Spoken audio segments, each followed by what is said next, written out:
energy, no?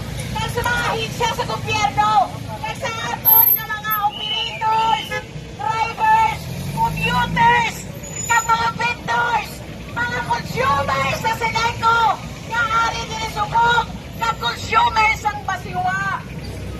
Ari kita subok, nagahiwat sa sininglanding protest action. Tungod, nakabalo kita na ari pakanto ang aton presidente sa Pilipinas nga President PBM. Ako, bilang presidente sa Kabakod Negros Transport Coalition, pinagapakik-away kita, nalabot na kita sa Kongreso, nalabot na kita sa Senado. Apang ang aton nga presidente, padayon yapon nga nagapumungol-bungol sa siniproblema sa transport, sa krisis kag pagpatuman, sa pike nga modernization program.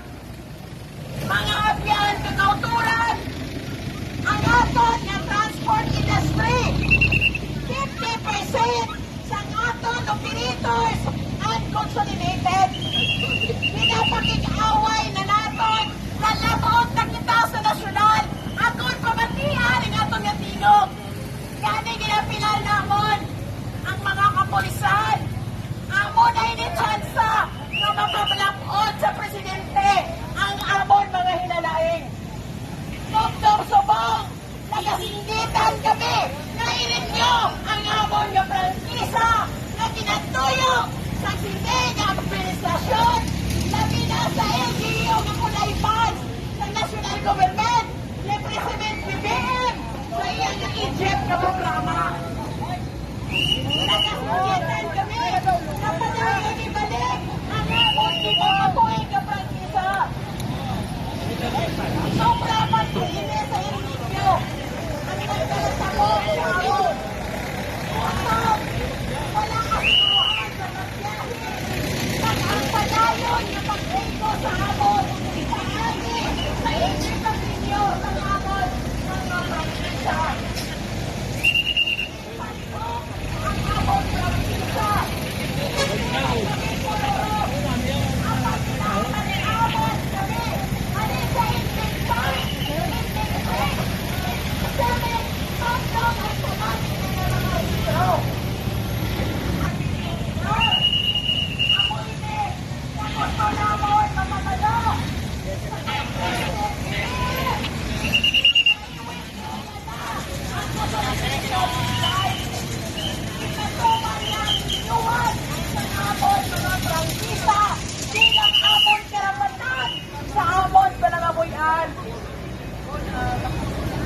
President BBM, kami, ang mga kapulisan natin, nag-aayungin kami kung pwede diskadra mga negotiating panel ang namon nakasulod.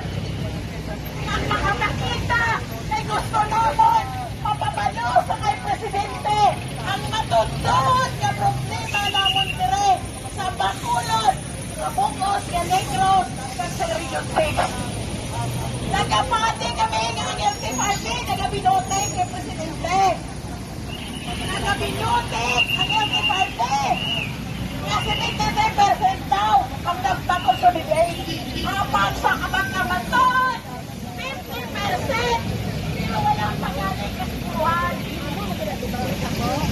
Kani kami ang nagapilan sa aton mga kapulisan. Isa na hindi ka-opportunity sa amon. Ang mga operators at drivers na mapaabot naman sa ating presidente na pag-problema. Hanggang naman sa pagtagdag sa presidente, bawal ang consolidation ay Wala na siya sa pagato. No, so amo ina ang mga basihan nga inyo sa welcome direction sa pagkakot na ilan nga sa pagkastaan kaki challenge na dapat aksyonan niya ang mga isyu sa malapad nga pagpulog nga nag-big kahos subong sa grabe nga gadol. Sukon man siya naton di na i-police na yan na 20 pesos ang kilo sa bugas iso mo makita natin sa merkado at pinakanubo 50 pesos kag wala nakasaka sa bugas ng aton mga negosyo. Amo na hindi sa welcome kay wala siya may nahimo para sa Negros Occidental na nagsanay sa mga Yes, inino kabalo kita nga nakuha kita sa mga sampol. Gusto naman magsulod kung magkatubang sa iya apang ari pa lang kadiri sa may inasal o diri sa public market, Libertad. Diarang na kita so kutsilingon nagapakita lang na inuti lang ini klase nga pagpamuno isip tubangon kami maharangon kami. Kay isa man kami kabutante sa Pungsod Pilipinas, kami katasya sa legal rights. Kakinanglan na mo sa sabat sa higit sa kamang problema. Nga mapapalo sa presidente ang ato nga problema.